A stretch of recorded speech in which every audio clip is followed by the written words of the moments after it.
This afternoon, Vice President Kamala Harris is in Detroit for a campaign event, hoping to secure some union votes on this Labor Day. It's just getting started now. Let's listen in live. All of you for the work that you do every day, and to all the labor leaders who are here, I thank you all for your extraordinary work. Don't we love Labor Day? We love Labor Day.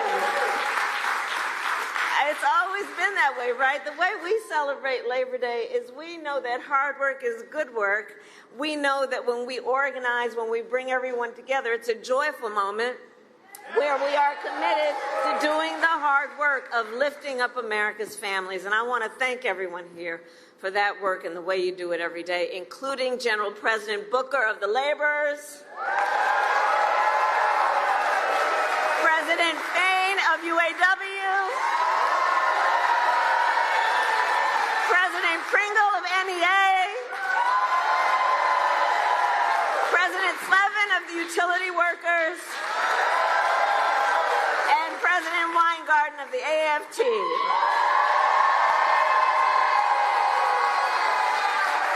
And thank you to all of the union members who are here this afternoon. So, on Labor Day and every day, we celebrate the dignity of work. The dignity of work. We celebrate unions because unions helped build America, and unions help build America's middle class. It is true across our nation, and it is true here in Detroit. Nearly 140 years ago, in this very city, 10,000 people marched in one of our nation's first Labor Day parades. Many held signs that read, "Divided, we can beg. United, we can demand."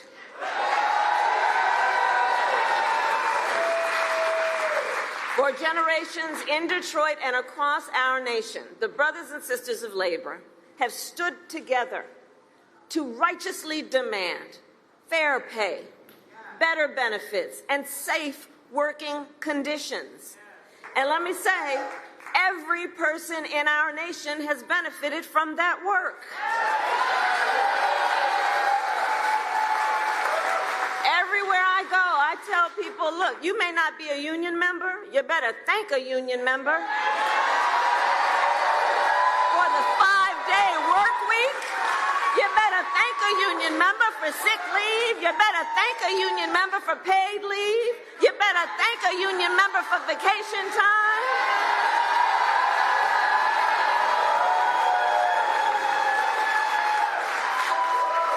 Because what we know is when union wages go up, everybody's wages go up. When union workplaces are safer, every workplace is safer. When unions are strong, America is strong. We know what we're talking about. The labor movement has always understood the power of the collective and the power of unity. The power of unity. And while we are fighting so much nonsense that is about trying to divide our country, trying to pull us apart, look to what the history and the present of labor tells us about the power of the collective and unity. The spirit of that work, as much as the product of that work, is very telling and gives us really good lessons about what creates strength. And you know, many of you know my parents met while they were active in the civil rights movement. So when I was young, my parents, I see some young leaders here today. When I was young, my parents would take me to the meetings. I see our young leaders. And take me to the marches. I was in a stroller. And from a very young age, I learned that when people stand together, when we join voices, knowing that the vast majority of us have so much more in common than what separates us. When we join those voices, we can drive extraordinary change, which is why I believe in my heart and soul, no one should ever be made to fight alone. We are all in this together. We are all in this together. But I'll tell you, I think that there has been a certain backward-thinking approach over the last several years, which is to suggest, them folks, to suggest that the measure of the strength of a leader is based on who you beat down, instead of what we know, the true measure of the strength of a leader is based on who you lift up. Who you lift up. That's the measure of the strength of a leader. Let's stop with the nonsense. And in this election, we all here know there are two very different visions for our nation. Ours, focused on the future. The other, focused on... Let's just get through the next 64 days. How about that?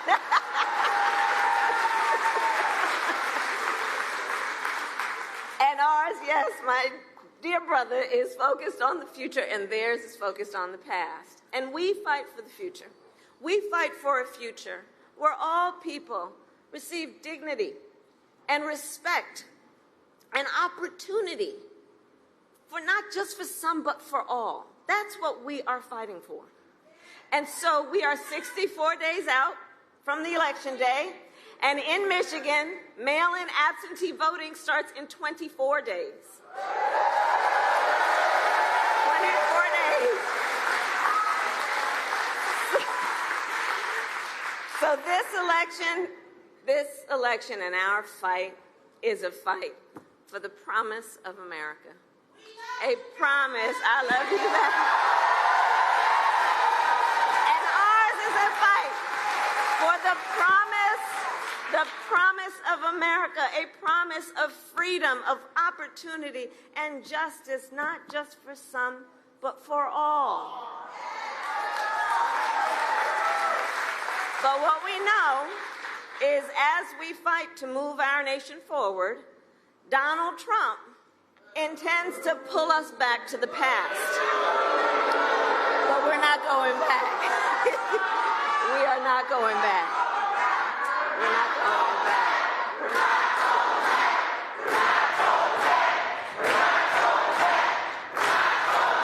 going back. So, and we know what that would look like, right? So, intends to pull us back, including back to a time before workers had the freedom to organize. As president, we will always remember Donald Trump blocked overtime benefits from millions of workers. Tyrese talked a bit about this and opposed efforts to raise the minimum wage. He appointed union busters to the National Labor Relations Board, and he supported so-called right-to-work laws. And if...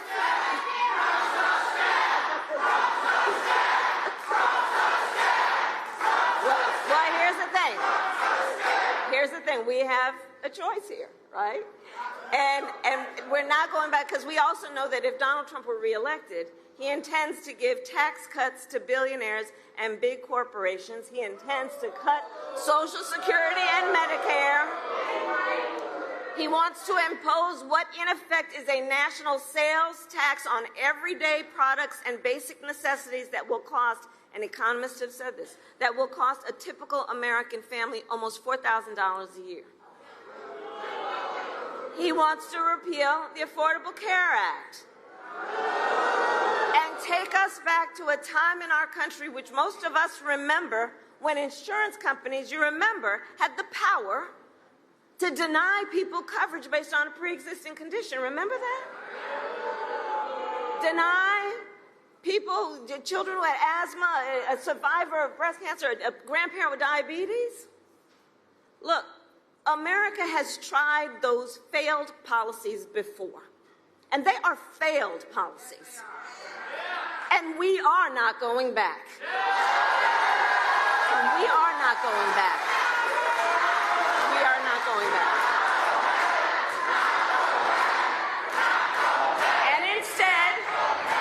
And instead, we fight for a future where no person has to go broke just because they got sick.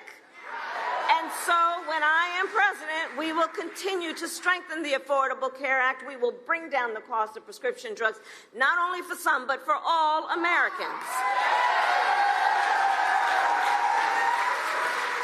We fight for a future where every worker has the freedom to organize. And so when I am president, we will pass the PRO Act and end union busting once and for all.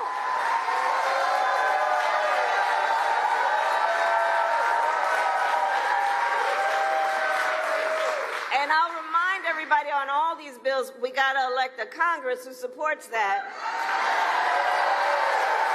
to be able to actually get that work done. We fight for a future where every person has the opportunity not just to get by, but to get ahead. And so when I am president, we will continue to build what I call an opportunity economy, so that every American has an opportunity to own a home, to start a business, to build intergenerational wealth for their family. We fight for a future where every senior can retire with dignity. And so when I am president, we will continue to defend Social Security, Medicare, and pensions, just like we have done.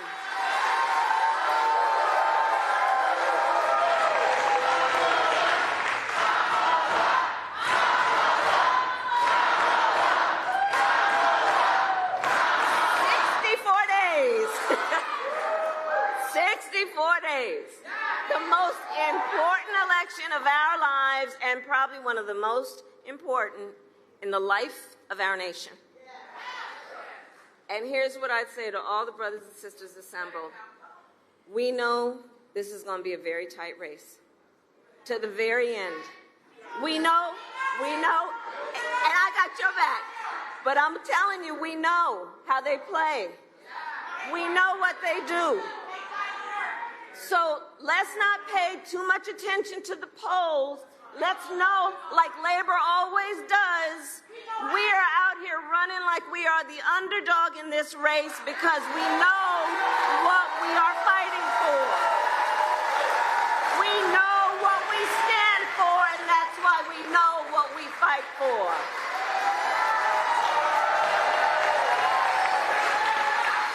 And we got some hard work ahead of us, but again, we all like hard work because hard work is good work. And to do that hard work, I'm going to count on everyone here, all the leaders here, for your work, for your organizing, knocking on doors, and getting folks to the polls. Because put bluntly, Michigan, y'all know how to win. You know how to win. You know how to win. So today I ask Detroit, Michigan, are you ready to have your voices heard? Do we believe in freedom?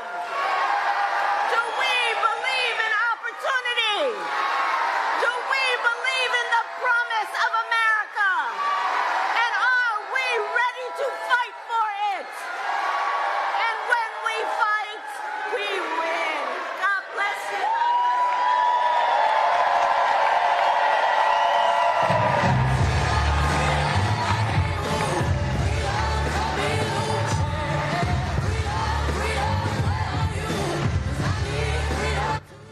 That was Vice President Kamala Harris at a campaign stop in Detroit. She started just about 15 minutes ago, so some brief remarks while joined by multiple labor groups, including the UAW and Teamsters. Her campaign touts her record of putting workers first, adding that she is the chair of the White House Task Force on Worker Organizing. She encouraged supporters to keep acting like they're the underdogs and to count on this being a close race. Our Elle Myers is there. She'll have more on this stop that's just wrapping now, starting on CBS News Detroit at 4.